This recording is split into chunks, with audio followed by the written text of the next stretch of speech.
get into the poem Stone Masons, My Father and Me by Namdeo Lakshman Deshal, a Marathi activist and poet.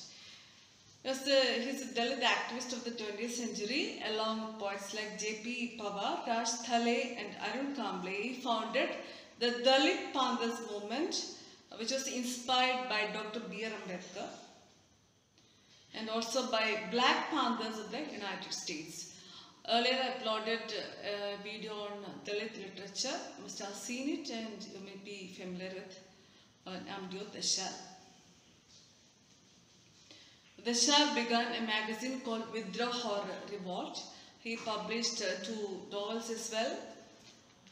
He always held common man's perspective. Two major themes in his poems are gender as well as sexuality. Dilip Chitre, the Indian writer, translated some of his poems into English. He even wrote a book on Namdeo Deshal, that is Deshal, Poet of the Underworld. His first collection of poetry was Golpida. Stone Masons, My Father and Me is included in this collection, Golpida. His father was a stone mason and the stone masons belong to the untouchables. The caste is Vidari. They work under such kind of very ardent or very rigorous dehumanizing conditions, and that is being explained here. What is unique about this poem is that each of the line is trying to disprove the previous line, or each of the line feels like a negation of the previous line. Let's see the poem Stone Masons, My Father and Me. This poem depicts the revolutionary fervor submerged or hidden in a stone mason. And the speaker tells how far he is different from seemingly what he is. He is a stone mason. Stone masonry or stonecraft is the creation of buildings, structures and sculpture using stone as the primary material. It has been there from the olden times onwards in human history. The stone masons we find in the poem are Vadari, an untouchable caste originally from the Telugu-speaking region bordering Maharashtra on the east. The father of Namdeo Deshal was a stone mason. The concept about stone masons is that they enable the stones to become dreams. In the first stanza we see that stone masons give stones dreams to dream. I set a match to fireworks. They say one mustn't step into one's father's life. I do. I scratch his elbows, his armpits.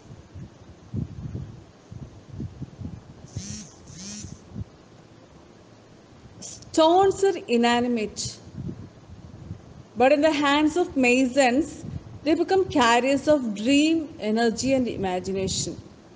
They start to generate hopes and wishes. That's why it is said stone masons give stones dreams to dream. I set a match to fireworks, but the speaker as a person claims that he sets a match to fireworks. This line is symbolic.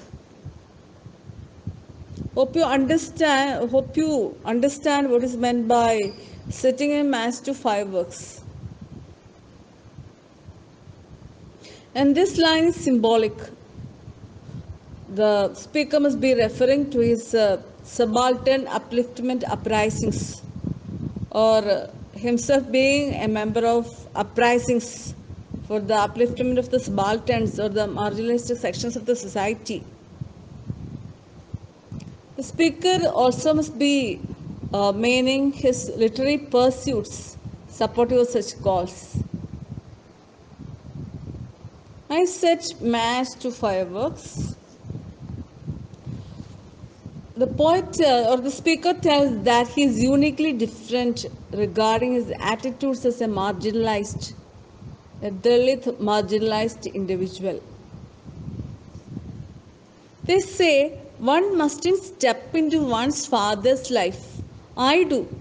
I scratch his elbows, his armpits. People generally have the concept that posterity or the future generation should not follow the parents if the parents are people of inferior jobs and lower class positions.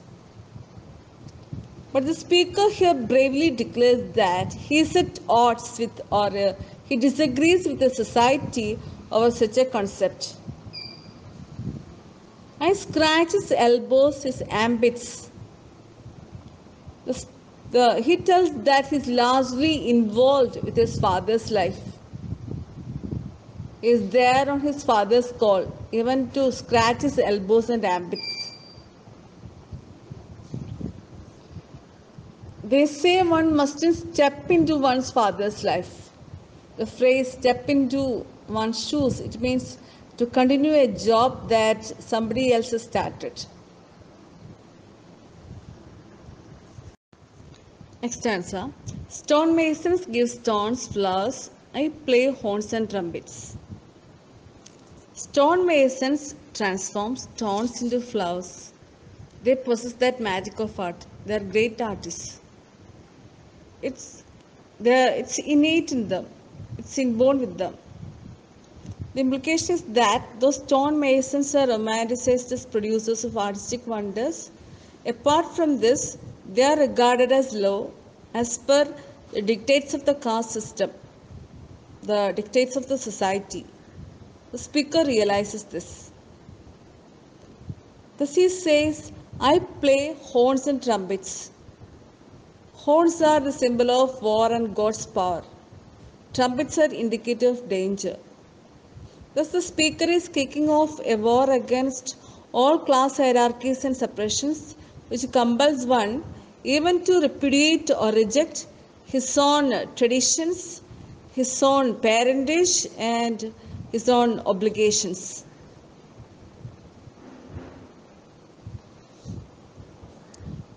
He is getting into an endless war against the decaying systems of social justice. I overtake the Parsi who stands turned to stone by the bodies of 4 women bent like bows. Here, the reference is to Parsi Memorial Fountain in Bombay or Khada Parsi statue in Mumbai. It was built in 1918.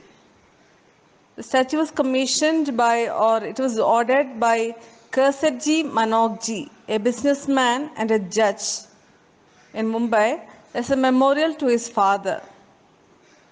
His father was Kersarji Manokji Shiroff. Kersarji Manokji was inspired by the statue of Cyrus in Chile. The speaker implies that he overtakes the Parsi who turns to the stone. I overtake the Parsi who stands turned to stone by the bodies of 4 women bent like bows. The Parsi who turns to the stone must be Kersarji Manokji, paying tribute to his father. The speaker here is proud and relieved that he surpasses even Kersarji Manokji, since the speaker admires his father unconditionally beyond all the suggestions of the society. Or else, the poet might have moved through Baikula Junction where the statue is. Or the speaker might have moved through Baikula Junction where the statue is, where he got pregnant with these poetic lines. In the statue, we can see the portraits of 4 or 4 women who are bent like bows. 4 bow bent women.